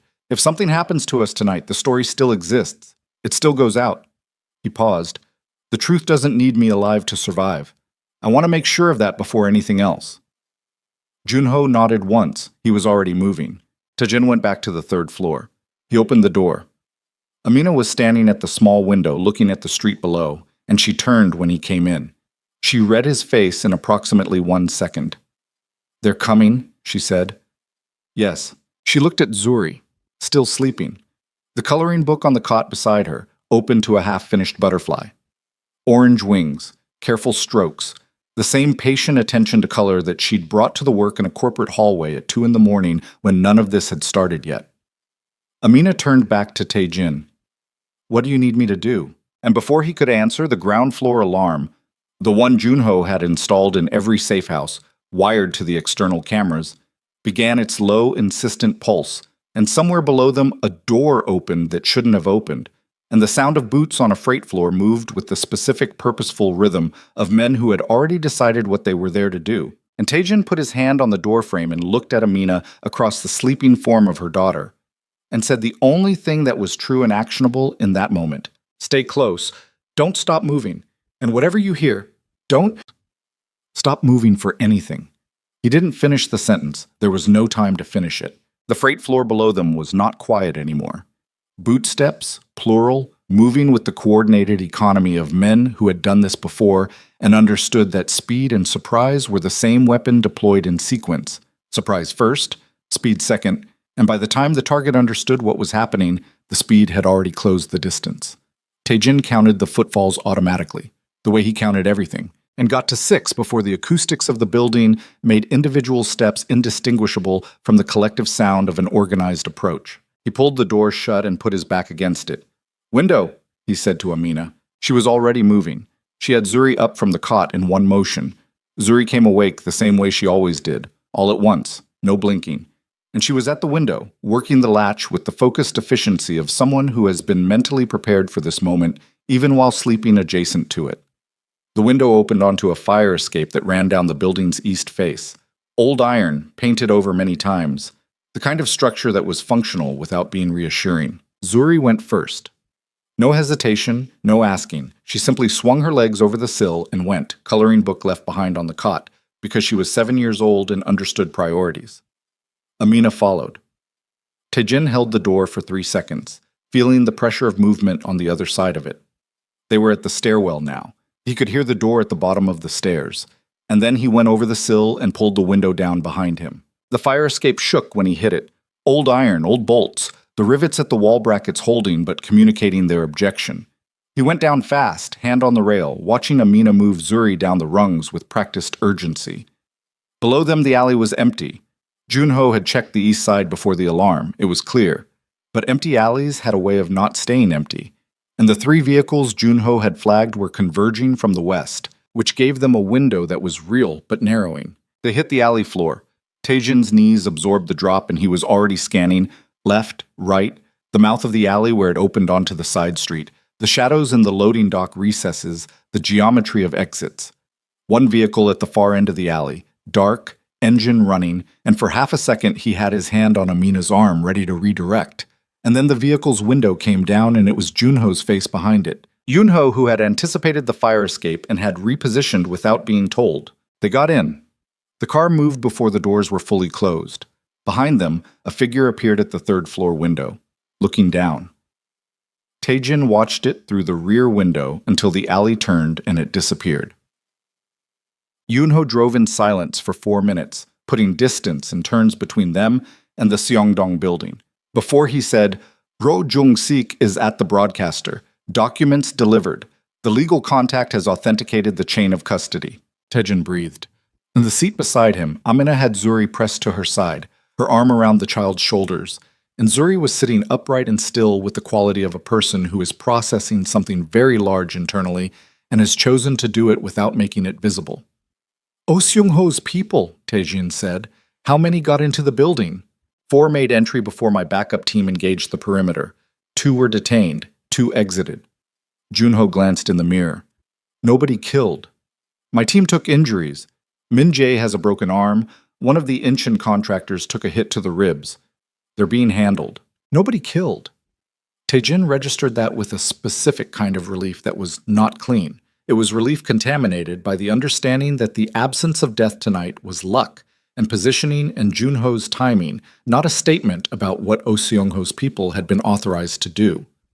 They had been sent to remove a problem. The problem had moved before they could close the perimeter. "Oh Seung-ho," Taejin said. "Gone. He wasn't inside. He never gets inside. He deploys and withdraws." Junho's voice carried the particular flatness of professional frustration. "He'll report back to Kang Min tonight. And Kang Min will know it didn't work." "Yes." Which means he's moving to the next option. Taejin thought about what the next option was. For a man who had maintained a secret for 9 years and had just watched his enforcement operation fail. A man with resources inside the regulatory infrastructure, with legal architecture built over decades, with the specific confidence of someone who had never been held to account for anything. He'll try to get ahead of it, publicly. He'll put out a preemptive narrative. Whatever story positions him as a victim of criminal extortion, before we can position him as the perpetrator of what's in that foundation. Amina said from the back seat. How long does he need to do that? Hours, Tejin said. Maybe less. She was quiet for a moment. Then we can't wait until noon tomorrow. He looked at her. She looked back at him with the expression she had when she'd already reached a conclusion and was giving him the space to reach it independently before she said it aloud. Tonight, he said. Whatever form it can take, she said. Tonight, before he builds the wall. He looked at Junho. Junho said nothing, which was his way of saying the decision was Taejin's and he would execute whatever it was. Taejin looked out the window at Seoul moving past. The Han River on the left, the lights of Yeongdeungpo across the water, and somewhere in that skyline, the dark glass face of Eclipse Tower standing 42 stories above whatever was in its foundation. Call the broadcaster, he said. Tell them we're coming now. They broadcast at 11:47 p.m., not the grand ballroom, not the prepared stage with the podium and the arranged cameras and the controlled environment of a scheduled press conference. Instead, it was a studio conference room on the 6th floor of the broadcast building, a functional space, institutional furniture, the kind of room used for editorial meetings and budget discussions, with 2 cameras that the broadcaster's night editor had personally set up, and a live feed that went simultaneously to the channel's online platform and to 3 partner media organizations that Taejin's contact had spent 90 minutes calling while they were in transit. Ro Jung-sik sat at one end of the table. He had aged visibly since the dining club that morning, or perhaps he had always looked this way and the context was different now.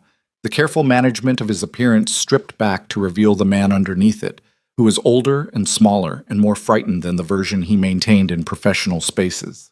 He had the documents in a file folder in front of him, and his hands were folded on top of the folder, and he sat with the specific stillness of a man who has made an irreversible decision and is waiting for the consequences to begin. Amina sat in the center. She had changed into the blouse she'd been wearing the night before.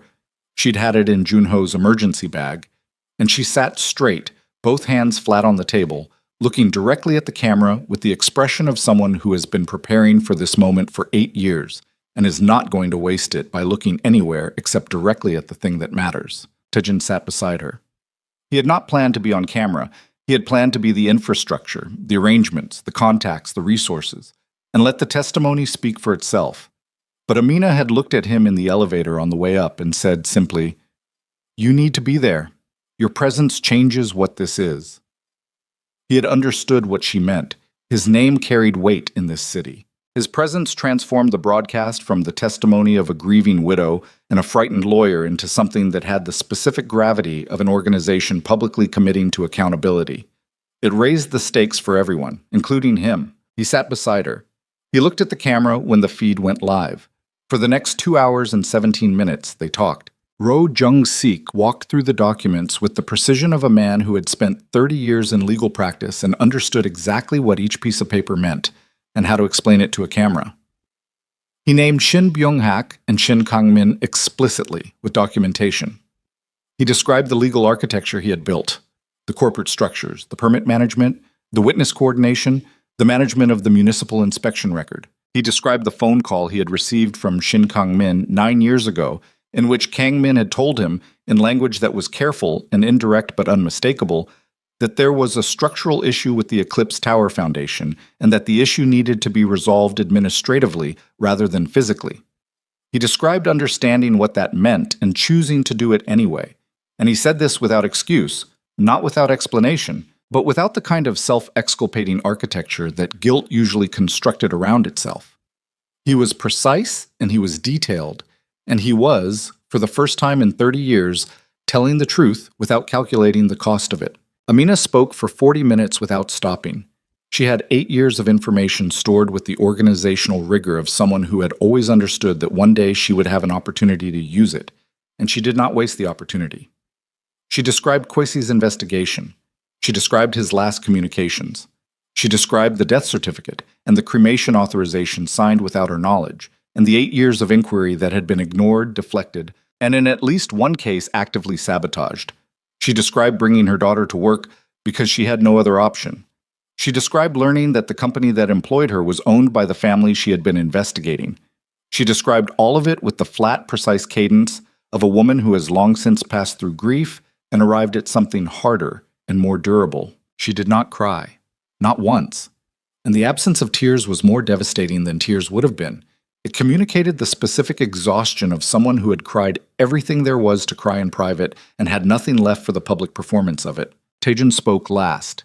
He described his organization. He described its nature directly and without euphemism. Not a confession, exactly, but an acknowledgement, a placing of his empire within the landscape of what Seoul's underground economy looked like.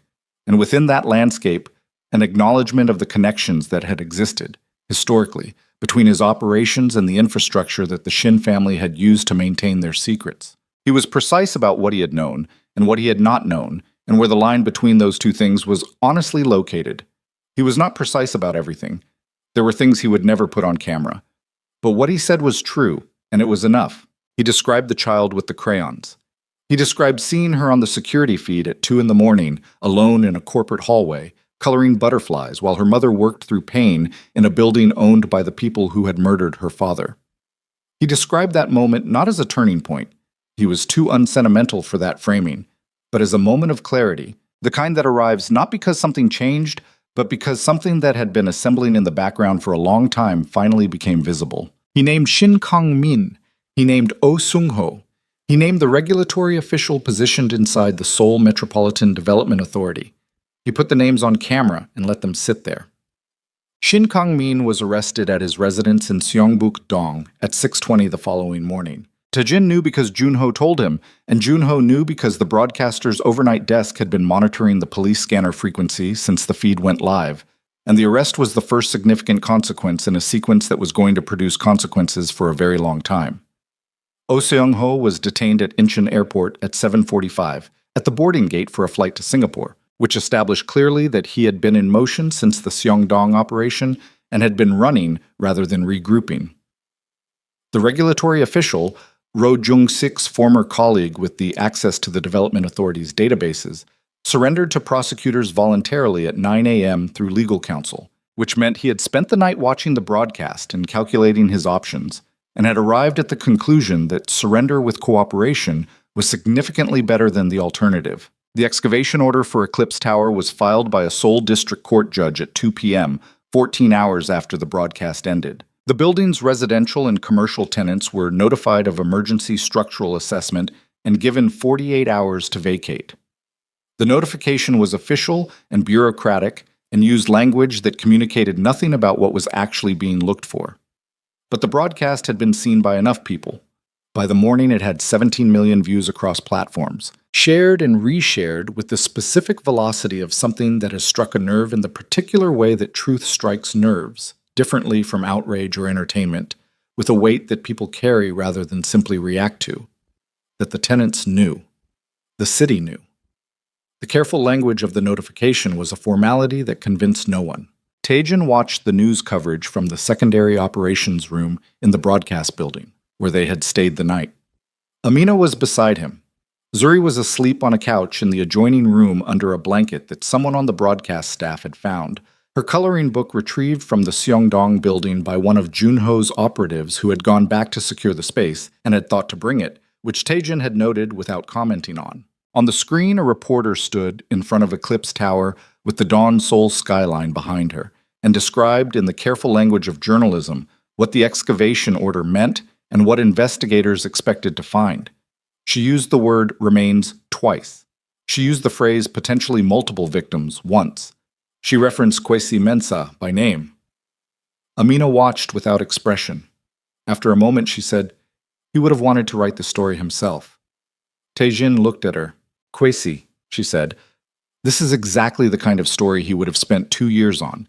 He would have had sources I never found and documents I couldn't access, and he would have written it in a way that—" She stopped. "He was very good at what he did.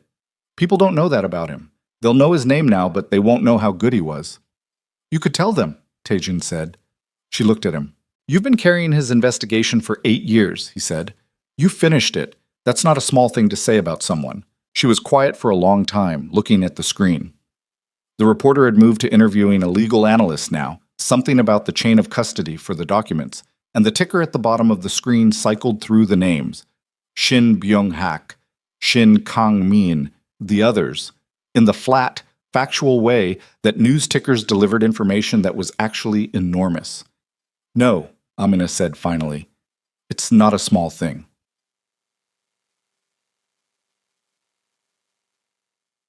The excavation took 11 days. Taejin did not watch it in real time. He had other things to manage. The legal proceedings, the restructuring of his own organization that had become necessary once he had put his name and his network's nature on camera, the careful and painful process of dismantling the parts of his empire that could not survive in the light and could not be legitimized through any restructuring he was willing to accept. It cost him money. It cost him relationships. It cost him the specific kind of power that came from operating without accountability. And that power, he understood this clearly, sitting in his legal counsel's office signing documents that ended things he had built over 15 years, was the only kind he had ever known how to hold. He sat with that for a long time. Junho was with him through most of it. Not talking. Junho was not a man who filled silence with words, but present, in the way of someone who understands that the value of being beside a person sometimes has nothing to do with what you say to them. On the 9th day of the excavation, investigators found the first site. On the 11th day, they found the fourth. DNA testing took 3 weeks. Taejin was in a meeting with his restructuring attorneys when the call came through, a prosecutor's office contact, professional and direct, and the result was delivered in the specific neutral language of official confirmation. One of the 4 sets of remains had been matched, through genetic comparison with a sample provided by Amina Mensah, to Kwesi Mensah, deceased, national of Ghana, formerly resident in Seoul. He ended the call. He sat in the meeting room with his attorneys looking at him and he said, "I need 20 minutes. He went to the window. He stood there and looked at the city, the same view he had been looking at for 15 years from different windows on different floors of buildings he controlled. And he thought about a man who had been 31 years old and had been put in the ground beneath 9 million cubic feet of concrete because he had found something that powerful men wanted to stay hidden. He thought about what it meant that the truth had taken 9 years and a woman's entire adult life and a child who had grown up not knowing her father and a criminal organization's resources and a frightened lawyer's conscience and a press conference at midnight to reach the surface. He thought it was too slow. He thought it was too expensive. He thought it was the only way it had happened, and he was glad it had happened, and he stood at the window and let those 3 things exist simultaneously. Then he called Amina. She received the confirmation at the apartment, the safe apartment, the one with 2 bedrooms, where she and Zuri had been living for the past month while the proceedings developed, and her residency situation was formally reviewed by an immigration authority that was now, suddenly, aware of who she was and what she had done, and was processing her case with an attentiveness it had not applied when she was an anonymous night shift cleaner. She received it, and then she sat on the kitchen floor because standing felt like the wrong relationship to gravity for what she was holding. Zuri found her there. She had been in the other room, and she came into the kitchen and saw her mother on the floor, and she sat down beside her without asking any questions and put her head against Amina's shoulder and stayed there. They sat on the kitchen floor for a long time. Outside, Seoul did what it always did, moved and made noise, and generated the continuous ambient evidence of a city that didn't stop for anyone's grief or anyone's relief, and that indifference had its own kind of comfort, the comfort of things that continue regardless, of a world that doesn't wait. Amina put her arm around Zuri. "They found him," she said. Zuri was quiet for a moment. "Is he okay?"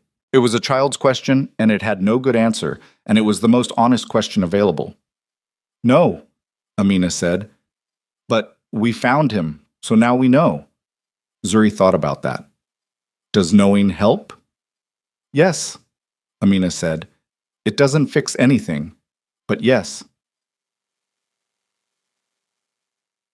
Kwesi Mensah was returned to Ghana on a Tuesday in April on a flight that Taejin's legal team had helped coordinate because the bureaucratic process of international repatriation of remains was complex and slow, and Amina had not asked for the help, but had not refused it when it was offered.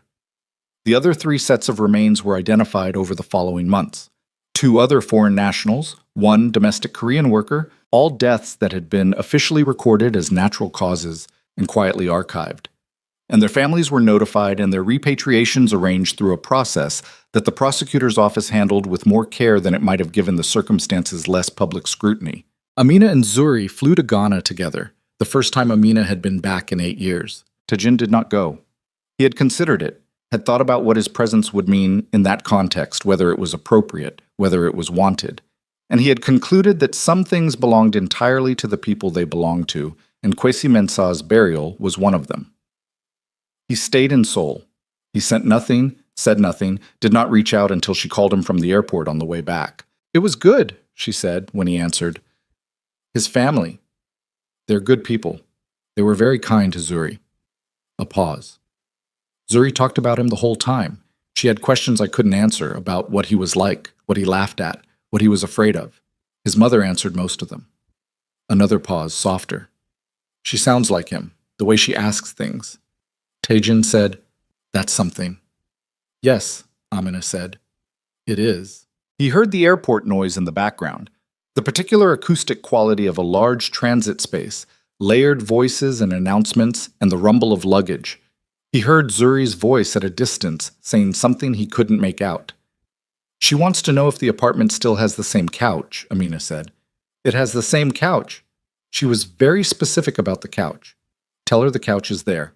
He heard Amina relay this. He heard Zuri's response, which had the satisfied quality of a logistical concern resolved. He sat in his office with the phone to his ear and the city outside the window and the specific, unfamiliar sensation of something that had been wound very tight for a very long time, beginning, slowly and unevenly, to release. In the months that followed, things changed in the way that things change after something large has moved. Not all at once, not cleanly, but in a series of small, irreversible shifts that accumulated into a different landscape. Shin Byung-hak died of a cardiac event 6 weeks into the trial proceedings. Genuinely, this time, confirmed without ambiguity by 3 independent medical assessments, as though the universe had decided to close that particular irony without commentary. Shin Kang-men was convicted on charges that included criminal conspiracy, obstruction of justice, and complicity in the unlawful disposal of human remains. His sentence was not long enough, in Taejin's assessment, and in the assessment of everyone who had watched the proceedings. But it was something. It was a number on a document with a judge's signature and a court seal, and it was permanent. Oh Sung-ho received a separate sentence.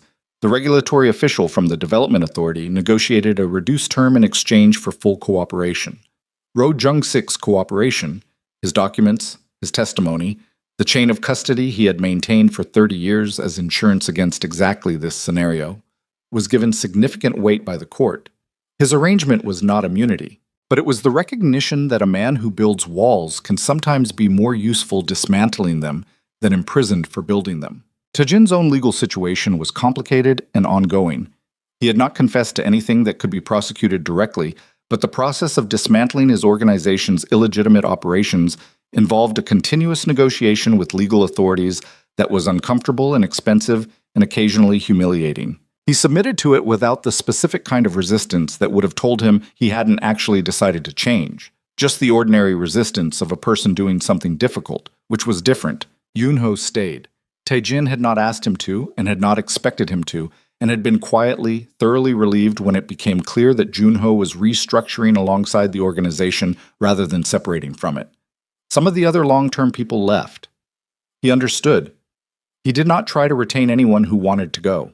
The Memorial Garden was Amina's idea, and it was Amina's language.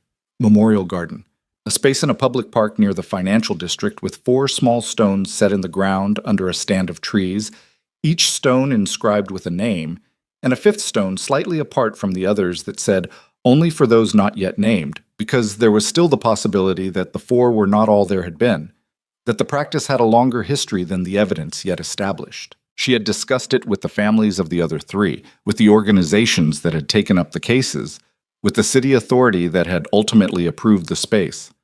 She had designed it with the same methodical patience she brought to everything. Taejin attended the dedication. He stood beside Amina in the afternoon light, the city traffic audible beyond the tree line, Zuri between them with her hand in her mother's. He looked at the stone with Kwesi Mensah's name on it, and he thought about a man he had never met, who had been 31 years old and brave in a way that had cost him everything, whose work had finally been finished not by him, but by the people who loved him, and by the complicated infrastructure of consequence that love, when it is sufficiently determined, eventually builds. Zuri crouched down and put her hand flat on Kwesi's stone. She held it there for a moment. Then she stood and looked at Tejien with the measuring, clear-eyed look she had given him since the first time he'd crouched in front of her in a safe house and asked her to trust him. "Can we get food after this?" she said. Amina looked at her. "I'm hungry," Zuri said. "I've been standing for a long time." Tejin said, "What do you want?" Zuri considered this with the gravity she applied to all important questions. "Samgyeopsal," she said, "with the egg." He said, "All right." Amina caught his eye over Zuri's head. She didn't smile exactly. It was something more internal than a smile, something that moved across her face and then settled into the particular expression of a person who has carried something enormous for a very long time and has set it down, not because the weight is gone, but because they have finally, after all of it, found somewhere to put it. He looked back at her. The afternoon was cold and clear. The city went on beyond the trees, indifferent and continuous, doing what cities do. And the 4 stones sat in the ground under the stand of trees, and the names on them were readable now, were public now, were part of the record in the permanent way that only the record can be, which is not comfort exactly, and is not justice in the full sense of what that word wants to mean, but is something, is the thing that remains after everything else has been accounted for, is the stone with the name on it that says, "This person was here. This person mattered. This person was not forgotten by the people who refused to forget." Zuri reached up and took Tejin's hand without asking. He let her. They walked out of the park together in the cold afternoon light, all 3 of them, toward whatever came next.